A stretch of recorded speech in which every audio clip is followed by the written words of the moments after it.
Hi friends, welcome to my channel Sri Fashion and Beauty. இன்னைக்கு நம்ம ஆரி டுட்டோரியல்ல water filling stitch பார்க்க போறோம். நான் வந்துட்டு கிளாஸ் போய் கத்துறேன் அப்படினா அடுத்த ஸ்டிச் எதுன்னு தெரியும். நான் ஈஸியா உங்களுக்கு சொல்லி கொடுக்க முடியும். நான் வந்துட்டு நானே ஓனா கத்துக்கிட்டதனால எனக்கு வந்துட்டு அப்படி லைனா சொல்லி கொடுக்க தெரியல என்னென்ன ஸ்டிச் இருக்குன்னு சொல்லிட்டு. அப்புறம் யோசிச்சு பார்த்ததுல அப்புறம் இந்த ஸ்டிச் வந்து நான் மறந்துட்டேன்னு தோணுச்சு. சோ அதனால தான் இன்னைக்கு வந்துட்டு வாட்டர் ஃபில்லிங் ஸ்டிச் சொல்லி கொடுக்கறேன். இது வந்து பானி ஸ்டிச்னு சொல்லுவாங்க, வாட்டர் ஃபில்லுன்னு சொல்லுவாங்க. நார்மல் செயின் ஸ்டிச் தான் இது. பெரிய அளவு எதுவும் வித்தியாசமான ஸ்டிச் எல்லாம் கிடையாது. பட் என்னன்னா அதோட ஷேப் வந்துட்டு ரொம்ப டிஃபரா இருக்கும். இதுக்கு முன்னாடி நம்ம போட்டதெல்லாம் வந்துட்டு ஏதாவது ஒரு டிசைனுக்குள்ளார நம்ம வந்துட்டு ஃபில் பண்ணுவோம். அது வந்து வெறும் செயின் ஸ்டிச் வச்சு ஃபில் பண்ணிருப்போம், இல்ல லோடு ஸ்டிச் வச்சிருப்போம், இல்ல ஜர்தோஷி வச்சிருப்போம். ஸோ அந்த மாதிரி ஃபில்லிங் மட்டும் தான். அது வந்து ஈஸியா தான் இருக்கும். பட் இது வந்துட்டு ஷேப் வந்துட்டு அப்படியே நெளிச்சு வரணும்.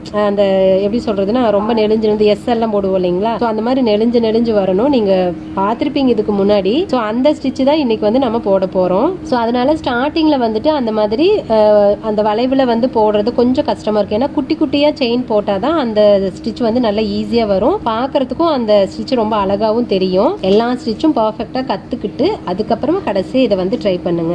ஏன்னா மோஸ்ட்லி நான் சொல்லிட்டேன்னு நினைக்கிறேன் எல்லா ஸ்டிச்சும். இப்போதைக்கு எனக்கு இதுதான் ஞாபகம் வந்துச்சு. ஸோ அதனால இப்பவே இதை வந்து சொல்லிடலாம் அப்படின்னு நினைச்சேன்.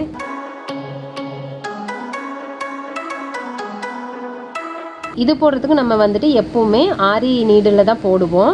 த்ரெட் வந்து நான் இன்னைக்கு ஜரி த்ரெட் எடுத்திருக்கேன். பட் ஆனால் டபுள் ஸ்டாண்ட்ஸ் எடுத்திருக்கேன். ஏன்னா இந்த வந்துட்டு ஜரி த்ரெட் வந்து ரொம்ப தின்னாக தான் இருக்கும். அதனால நான் டபுள் ஸ்டாண்ட் எடுத்திருக்கேன். நீங்கள் வந்துட்டு ஸ்டார்டிங்கில் வெறும் ஒரு சிங்கிள் ஜரி த்ரெட் வச்சு போட்டு பாருங்க. இல்லைனா சூவிங் த்ரெட்லேயே ஃபர்ஸ்ட் ப்ராக்டிஸ் பண்ணுங்க. நம்ம எப்படி செயின் ஸ்டிச் எல்லாம் பழகிறப்ப வெறும் சூவிங் த்ரெட்ல தானே பழகிருப்போம். ஸோ அந்த மாதிரி கூட நீங்கள் பழகிக்கோங்க, ஒன்றும் பிரச்சனை இல்லை. இப்போ வாட்டர் ஃபில்லிங் ஸ்டிச் எப்படி இருக்கும் அப்படிங்கிறத சும்மா ஒரு சின்னதாக நான் வந்து வரைஞ்சு காட்டுறேன் உங்களுக்கு.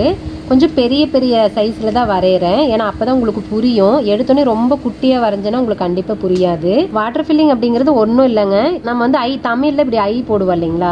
இப்படி போட்டு இதுதானே ஐ போடுறது. கிட்டத்தட்ட இந்த ஐ போடுறது தான் நம்மளுக்கு வாட்டர் ஃபில்லிங். இந்த கீழே ஒரு பெண்டு வருது பார்த்தீங்களா? இதையே தான் திருப்பி போடணும். இப்போ வாட்டர் ஃபில்லிங் எப்படி வரைகிறது அப்படின்னா, இப்போ பாருங்க இந்த மாதிரி நம்ம இப்படி ஐ போடுவோம் இல்லைங்களா? இந்த மாதிரி இதை இப்படி கொண்டுட்டு போயிட்டு இந்த மாதிரி போடுவோம்.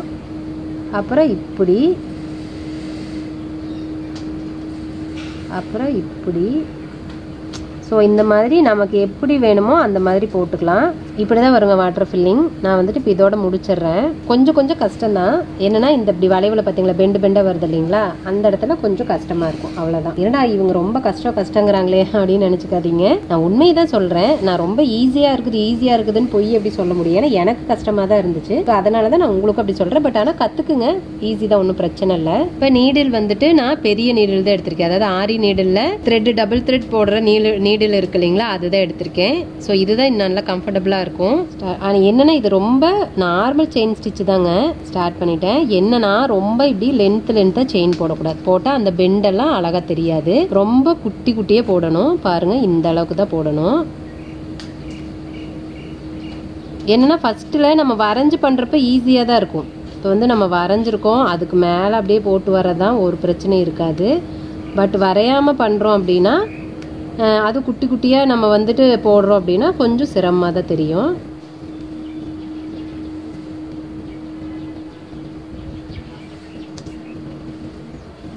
நான் முன்னாடியே சொன்ன மாதிரி நீங்கள் வந்து இது பழகிறப்போ வெறும் ஜரி த்ரெட்டில் போட்டிங்கனாலும் ஓகே, இல்லை நார்மல் சூவிங் த்ரெட்டில் வந்து பழகிட்டிங்கனாலும் ஓகே.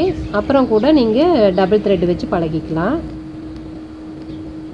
இப்படி பார்க்குற பாருங்க ரொம்ப ஈஸியாக தான் இருக்கும். என்னன்னா அந்த செயின் வந்து ரொம்ப குட்டியாக போடணுங்க இதில். அதுதாங்க பெரிய விஷயம். நம்ம நார்மலாக வந்துட்டு டிசைனில் போடுறப்ப கூட கொஞ்சம் லைட்டாக பெருசாக போட்டுருவோம். பட் இதில் வந்து ரொம்ப குட்டியாக போடணும். அது ஒன்று தான் கொஞ்சம் கவனமாக வச்சு போடணும். அதே சமயம் அந்த பெண்டுக்கு தேவையான மாதிரி நம்ம திருப்பிக்கணும். இப்போ இதுக்கெல்லாம் வந்துட்டு நீங்கள் முடிஞ்ச அளவுக்கு அந்த ஃப்ரேமை திருப்பாமல் எல்லா பக்கம் போட்டு கை வாக்கு பழகி இருந்தீங்கன்னா இது கொஞ்சம் ஈஸியாக இருக்கும். ஏன் அப்படின்னா இது ரொம்ப நெளிஞ்சு வரதுனால ஃப்ரேமை நம்ம சும்மா திருப்ப முடியாது. ஏன்னா திடீர்னு இவ்வளோண்டு வருது, அப்புறம் திரும்ப கை திருப்பிக்கணும். ஸோ அதனால் அப்படி பண்ண முடியாது. அதனால தான் வந்துட்டு நம்ம முடிஞ்ச அளவுக்கு நீங்கள் ஃப்ரேமை எப்படி இருந்தாலும் நீங்கள் போடுற மாதிரி கற்றுக்கோங்க அப்படின்னு சொன்னது. கையை மட்டும் அப்படியே திருப்பி போடுங்க, அவ்வளோதான்.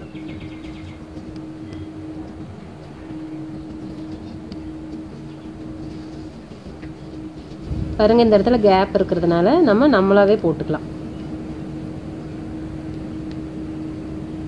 அது கரெக்டாக வரைகிறது மேலேயே போடணுங்கிறது இல்லை, இந்த கேப்புக்கு தகுந்த மாதிரி நம்ம போட்டு வந்துடலாம்.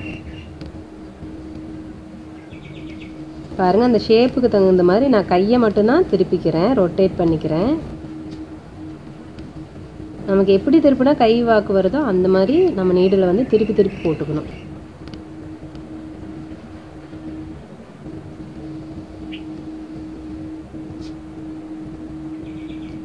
என்னன்னா இது வந்துட்டு அப்படியே லைனாக அடுக்கி போட முடியாதுன்னு வச்சுக்கோங்களேன். அதுதான் இதோட ஸ்பெஷாலிட்டியே. இந்த மாதிரி பார்க்குறதுக்கு அப்படியே கஜ கஜ கஜன்னு நெளிச்சு நெளிச்சு போட்டே வரணும். அதுதான் இதோட ஸ்பெஷலே. அதாவது இந்த வாட்டர் ஃபில்லிங் ஸ்டிச் வச்சு நீங்கள் இப்போ ஒரு கலரில் ஒரு மெட்டீரியல் இருக்குன்னா நீங்கள் அந்த கலரே தெரியாமல் நீங்கள் போடுற நூல் மட்டும் என்ன கலரோ அந்த கலருக்கே அந்த ப்ளவுஸ் தெரிகிற அளவுக்கு பண்ண முடியும். அதுதான் இதில் ரொம்ப ரொம்ப ஸ்பெஷல். இப்போ நீங்கள் ஒரு சாண்டல் கலர் ப்ளவுஸ் எடுக்கிறீங்கன்னு வச்சுக்கோங்களேன், அதில் வந்துட்டு ஒரு க்ரீன் கலர் த்ரெட்டில் இந்த வாட்டர் ஃபில்லிங் போடுறீங்க அப்படின்னா நீங்கள் முடிச்சுட்டு பார்த்தீங்க அப்படின்னா எல்லாமே க்ரீன் கலரில் தான் தெரியும். நீங்கள் சாண்டல் கலரில் அது ப்ளவுஸ் எடுத்திருக்கீங்கன்னே தெரியாது. ஸோ அந்த மாதிரி இதை வந்து மாற்றிட முடியும் இந்த ஸ்டிச் வச்சு. பட் இதுக்கு வந்துட்டு நீங்கள் எந்த ஸ்டிச்சுமே யூஸ் பண்ண முடியாது. இது மட்டும்தான், வெறும் செயின் ஸ்டிச் மட்டும்தான் நீங்கள் யூஸ் பண்ணணும்.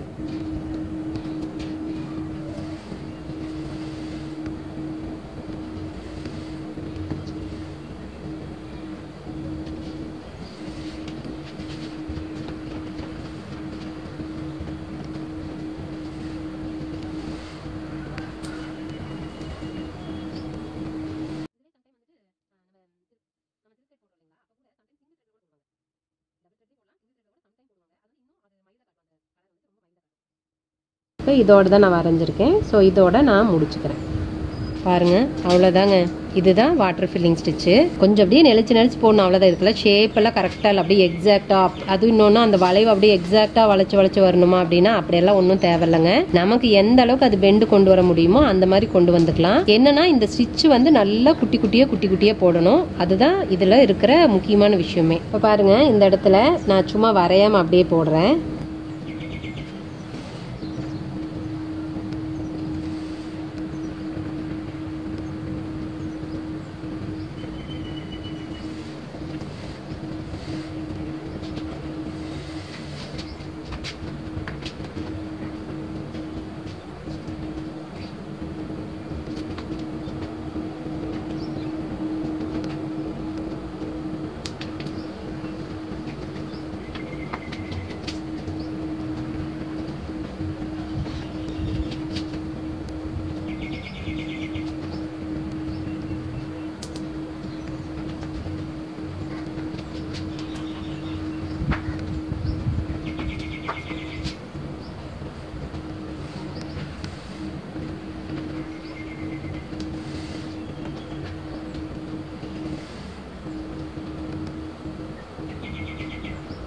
இந்த மாதிரி நம்ம போட்டுகிட்டே இருந்தால் அப்படியே போட்டுக்கிட்டே இருக்கலாம். நெளிச்சு அப்படியே நம்ம எவ்வளோ தூரம் நம்மளால் கொண்டுட்டு போக முடியுமோ அவ்வளோ தூரத்துக்கு கொண்டுட்டு போகலாம். ஸோ நான் இதோட முடிச்சு எண்ணாட் போட்டுக்கிறேன். பாருங்கள், இப்போது இது வந்துட்டு நம்ம வரைஞ்சி போட்டது, பெருசாக போட்டிருக்கோம். இது வந்து வரையாமல் நம்மளே போட்டது. ஸோ குட்டி குட்டியாக, இதை விடவும் இன்னும் குட்டி குட்டியாக போடலாம். இந்த கேப்பே அதிகம் தெரியாது. அப்படி தெரிகிறப்ப தான் அந்த அடியில் இருக்கிற மெட்டீரியலே தெரியாமல் வெறும் த்ரெட்டில் மட்டுமே அந்த டிசைன் ரொம்ப பார்க்க சூப்பராக இருக்கும். நான் இது உங்களுக்காக சும்மா கொஞ்சமாக போட்டு காட்டினேன், அவ்வளோதான். ஏன்னா இவ்வளோ குட்டி குட்டியெல்லாம் நம்ம வரைஞ்சி போட முடியாது. கண்டிப்பாக இது இவ்வளோ தூரம் போடுறோன்னா வரைஞ்சி போடலாம். கண்டிப்பாக இந்த ஸ்டிச் வந்துட்டு உங்களுக்கு ரொம்ப ரொம்ப ஹெல்ப்ஃபுல்லாக இருக்கும். ஓகே ஃப்ரெண்ட்ஸ், இன்னைக்கு டியூட்டோரியல்ல நான் உங்களுக்கு வந்துட்டு ஒரு முக்கியமான ஸ்டிச் வந்து நான் சொல்லி கொடுத்துருக்கேன். கண்டிப்பா இந்த வீடியோ வந்து உங்களுக்கு வந்து புரிஞ்சிருக்கும்னு நம்புறேன். ஓகேங்க, இந்த வீடியோ பிடிச்சிருந்துச்சுன்னா வீடியோ லைக் பண்ணுங்க, உங்க ஃப்ரெண்ட்ஸ்க்குலாம் ஷேர் பண்ணுங்க. உங்களோட கமெண்ட்ஸ் எதுவாக இருந்தாலும் கமெண்ட் பாக்ஸில் தெரிவிங்க. உங்களோட ஆரி டியூட்டோரியல் டவுட் எது இருந்தாலும் கண்டிப்பா நீங்க எங்கிட்ட கேட்கலாம். நான் வந்துட்டு உங்களுக்கு கிளாரிஃபை பண்றேன். என்னோட வீடியோஸ் எல்லாம் உங்களுக்கு ரொம்ப பிடிச்சிருந்துச்சுன்னா, என்னோட வீடியோஸ் பார்த்து நீங்க நிறைய விஷயம் கத்துக்கணும்னு ஆசைப்பட்டீங்க அப்படின்னா ஃபர்ஸ்ட் சேனலை சப்ஸ்கிரைப் பண்ணிக்கோங்க. பக்கத்துலேயே பாருங்க ஒரு பெல் ஐக்கன் வரும், அதையும் தட்டி விட்டுருங்க. ஸோ அப்பதான் எப்பெல்லாம் வீடியோ அப்லோட் பண்ணுறனோ உடனே உங்களுக்கு நோட்டிஃபிகேஷன் வந்துடும். ஸோ என்னோட வீடியோஸை நீங்கள் வந்து மிஸ் பண்ணாமல் பார்க்க முடியும். ஓகே ஃப்ரெண்ட்ஸ், இந்த வீடியோ இதோட முடியுது. நான் இன்னொரு வீடியோவில் உங்களை மீட் பண்ணுறேன். பாய், தேங்க்யூ.